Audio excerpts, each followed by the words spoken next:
prophecy that another man had once said, let one happen and stop the rest. On that very point, we have a recording.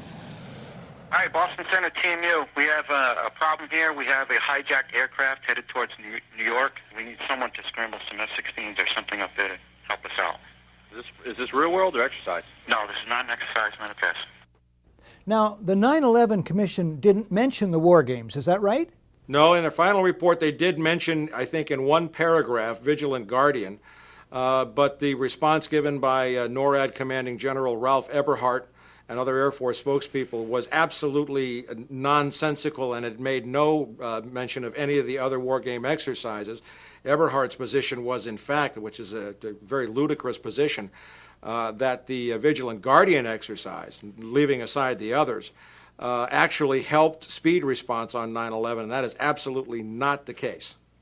How does this relate to the 9/11 Commission report, which says that planes had gone in the wrong directions? Well, that's a separate issue, and that remains to be clarified. But what I will be disclosing in my book, in effect, is that there were two simultaneously operating command and control systems functioning on the day of 9/11, and at sometimes they were issuing conflicting orders.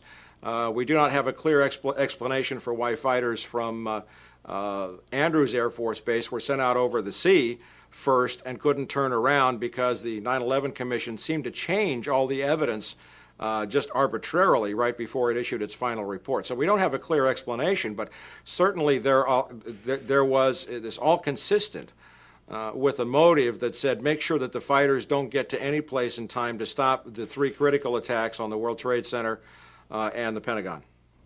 I have called that in my own research an effective stand down.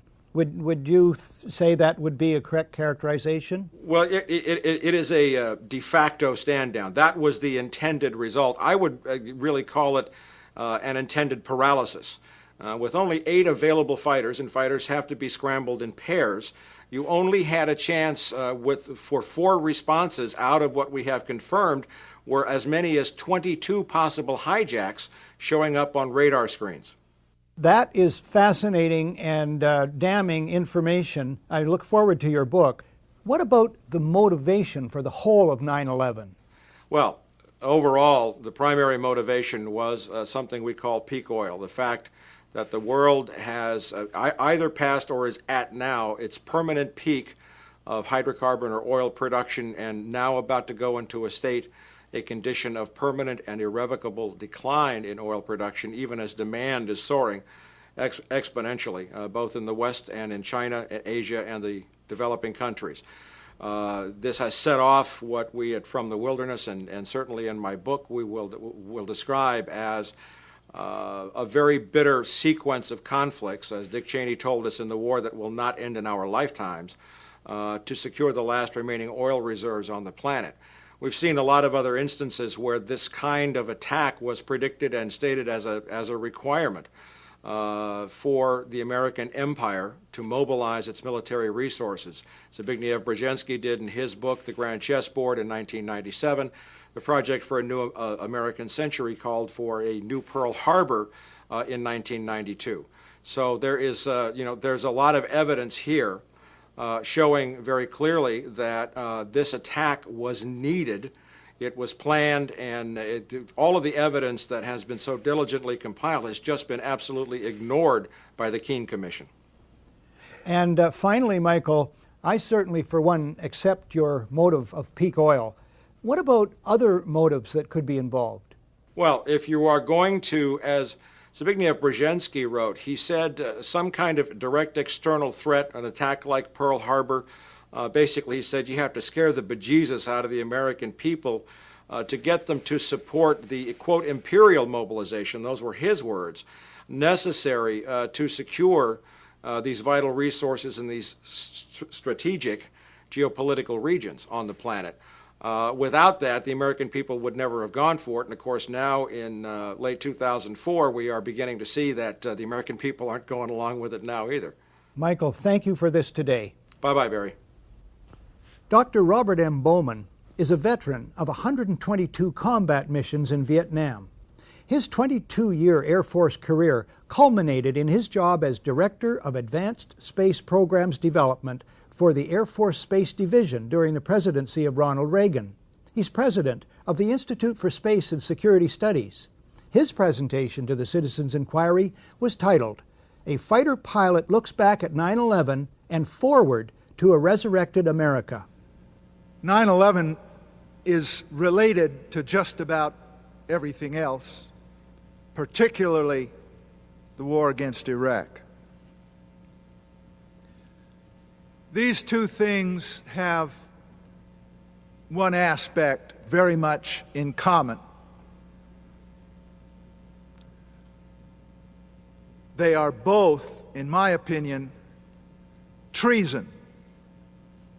The cabal of neoconservatives at PNAC, I think you all know what that is, who planned this war, Cheney, Rumsfeld, Wolfowitz, Libby, Pearl, Jeb Bush, even before W became president. I don't say elected, I say became president. This cabal knew the American people would not stand for a war against Iraq unless there was, as they put it in their own document, a new Pearl Harbor. 9/11 supplied that. In other words, 9/11 was a false flag operation. That's one term to describe an act carried out to make it appear it was done by someone else. Next, the man who's written the book on false flag operations. Webster Tarpley is an historian and journalist based in Washington, D.C. He has studied the dark world of intrigue, peopled by patsies, paid killers known as operators, and moles, government officials who flout their own country's laws. He made 2 presentations to the International Citizens Inquiry into 9/11. They are uncompromisingly titled "The 9/11 Terror Fraud, a Coup Against Civilization." Now here I would submit is a very important diagram that I commend to your attention, and I want to tarry and look at it for a moment.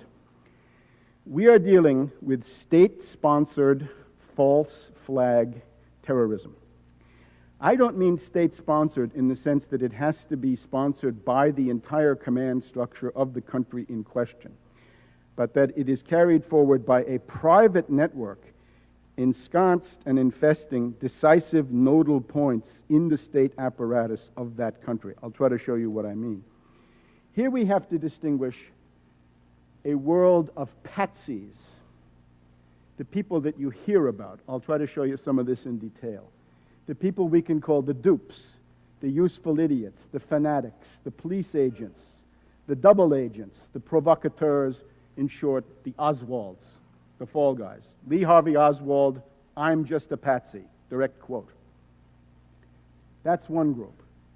The moles.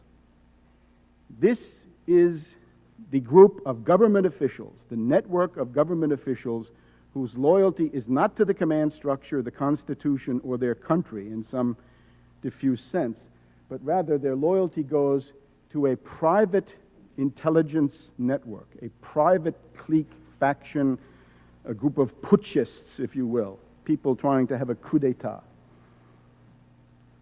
You also have to distinguish the professional killers. These are the cold-blooded technicians of murder. This is the sort of area where you see retired veterans of the Special Forces, the Delta Force, the CIA Operations Directorate, and so on down the line. The old boys. At the end of the 80s and the beginning of the 90s, the term for this group in Washington was the asteroids. Finally, the corporate media. They are the indispensable ingredient, because without them, you can't have anything. You have to have mass propaganda to accredit and spread and pound the official version of the events into the minds of people, and to smooth over the inevitable absurdities, contradictions, impossibilities, and so forth of the official story. Mass brainwashing in the Anglo-American tradition is what they propose. You're watching The Great Conspiracy, the 9/11 news special you never saw. When we come back, the classic question. What did the President know about 9/11 and when did he know it? When a competent observer looks for signs of despotism in a community, he looks beyond fine words and noble phrases. One nation, indivisible, with liberty and justice for all.